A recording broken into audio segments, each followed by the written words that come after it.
दोस्तों, N Rand का novel the fountain head कोई आम किताब नहीं है। यह एक ऐसी किताब है जिसने साहित्य की दुनिया में एक नई दिशा दी है। यह एक रेवोल्यूशन है जो कहानी के रूप में छिपी हुई है। इसकी गहराई में छुपे विचार और सिद्धांत आपको सोचने पर मजबूर कर देंगे। 1943 में पब्लिश्ड हुई, इसने पूरी दुनिया में तहलका मचा दिया और आज तक लोगों को इंस्पायर कर रही है। उस समय की दुनिया में यह किताब एक नई सोच और दृष्टिकोण लेकर आई। यह कहानी है हावर्ड रॉर्क की, एक ऐसे आर्किटेक्ट की जो अपने प्रिंसिपल्स के लिए कुछ भी करने को तैयार है। रॉर्क का कैरेक्टर एक सिंबल है उन लोगों का जो अपने सपनों और विचारों के लिए किसी भी हद तक जा सकते हैं। लेकिन ये सिर्फ एक कहानी नहीं है, ये एक मैनिफेस्टो है उन लोगों के लिए जो अपने विचारों और सिद्धांतों पर अडिग रहते हैं। यह इंडिविजुअलिज्म, इंटेग्रिटी और दुनिया के अगेंस्ट खड़े होने की करेज पर एक पावरफुल कमेंटरी है। यह किताब हमें सिखाती है कि कैसे अपने आप पर विश्वास करना और अपने सिद्धांतों के लिए खड़ा रहना महत्वपूर्ण है। ये किताब आपको सोचने पर मजबूर कर देगी, आपके पर्सपेक्टिव्स को चैलेंज करेगी और शायद आपको इंस्पायर भी करेगी। द फाउंटेन हेड सिर्फ एक किताब नहीं, बल्कि एक जर्नी है जो आपको अपने अंदर झांकने और अपने असली सेल्फ को पहचानने के लिए प्रेरित करती है। द फाउंटेन हेड टाइटल में ही गहरा मतलब छुपा है।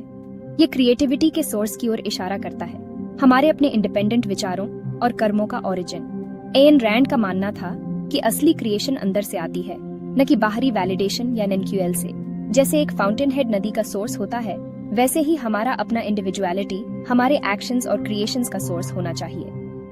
ये नॉवेल इसी विचार को एक्सप्लोर करता है, रॉर्क के आर्टिस्टिक विजन के प्रति अनवेवरिंग कमिटमेंट के जरिए, चाहे उसे कितनी भी मुखालफत का सामना क्यों न करना पड़े। द फाउंटेन हेड को समझने के लिए आयन रैंड को समझना जरूरी है। रशिया में जन्मी, उन्होंने कम्युनिज्म का राइज और इंडिविजुअल फ्रीडम पर उसके कुचलने वाले इफेक्ट को खुद देखा था। इस एक्सपीरियंस ने उनके फिलॉसफी, ऑब्जेक्टिविज्म को गहराई से शेप किया, जो रीजन, इंडिविजुअलिज्म और लेसे फेयर कैपिटलिज्म पर एम्फेसिस करता है। द फाउंटेन हेड उनके फिलॉसफी का एक पावरफुल एक्सप्रेशन है, जो कन्फॉर्मिटी और कलेक्टिविज्म के दबाव के खिलाफ इंडिविजुअल के स्ट्रगल को शोकेस करता है। अपनी राइटिंग के जरिए रैंड हमें अपने इंडिविजुअलिटी को अपनाने और पर्सनल ग्रेटनेस के लिए प्रयास करने के लिए प्रेरित करती है। हावर्ड रॉर्क कहानी का प्रोटैगनिस्ट एक अनकॉम्प्रोमाइजिंग आइडियलिस्ट है। वो अपने सिद्धांतों के लिए किसी भी हद तक जा सकता है। उसकी सोच और काम करने का तरीका उसे भीड़ से अलग बनाता है। उसकी बिल्डिंग्स उसकी जीनियस और विजन के प्रति अटूट विश्वास के बारे में बहुत कुछ कहती है। उसकी हर डिजाइन में एक अनोखी ओरिजिनलिटी और क्रिएटिविटी झलकती है।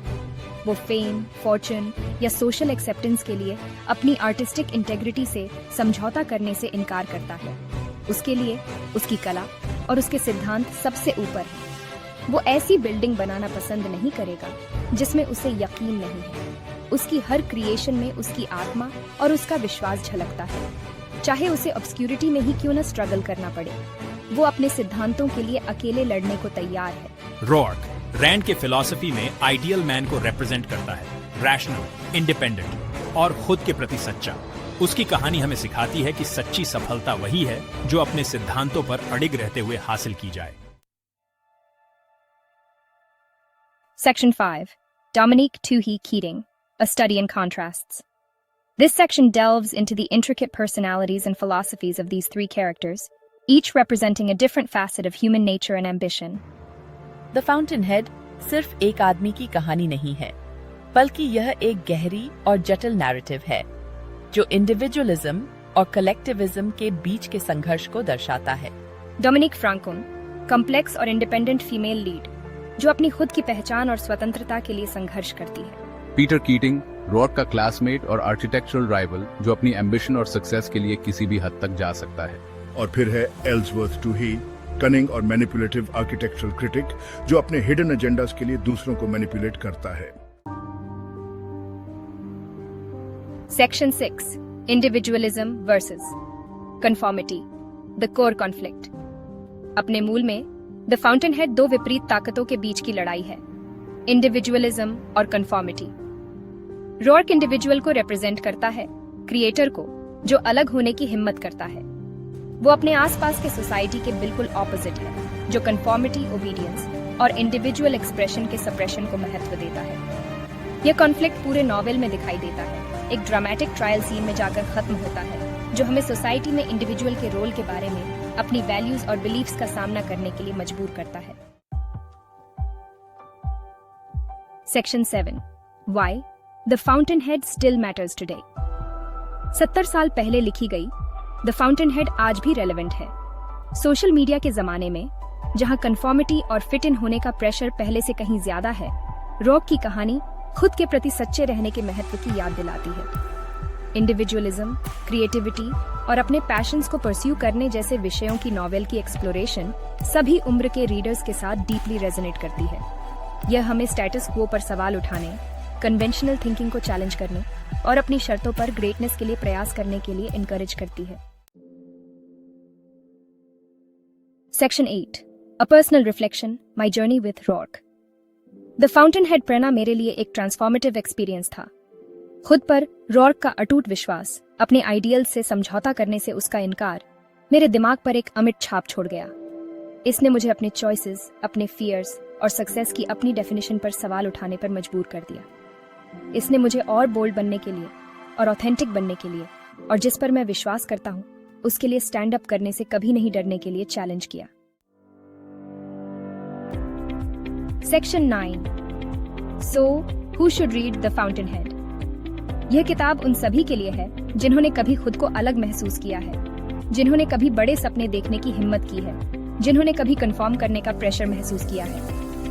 ये artists, entrepreneurs, innovators, dreamers, doers के लिए है। यह उन सभी के लिए है जो दुनिया में डिफरेंस लाने के लिए इंडिविजुअल की पावर में विश्वास करते हैं। Section 10 the final verdict, a must read for all. The fountain head सिर्फ एक नॉवेल नहीं है, ये एक प्रोफाउंड एक्सपीरियंस है। ये सेल्फ डिस्कवरी का जर्नी है जो आपको सोचने पर मजबूर कर देगा, ह्यूमन स्पिरिट का सेलिब्रेशन है और खुद के प्रति सच्चे रहने के महत्व का टाइमलेस रिमाइंडर है। मैं आपसे इस जर्नी पर निकलने और द फाउंटेन हेड की पावर को खुद डिस्कवर करने का आग्रह करती हूँ। यह एक ऐसा अनुभव है जिसे आप कभी नहीं भूलेंगे। सेक्शन 11 आपकी बारी, योर टर्न। क्या आपने द फाउंटेन हेड पढ़ा है? ऑब्जेक्टिविज्म के बारे में एन रैंड के फिलॉसफी पर आपके क्या विचार हैं? नीचे कमेंट में अपने विचार शेयर करें। आइए इंडिविजुअलिज्म, क्रिएटिविटी और एक्सेलेंस की परस्यूट के बारे में बातचीत शुरू करें। अपने इनसाइट्स और एक्सपीरियंसेस शेयर करें और इस डिस्कशन का हिस्सा बने।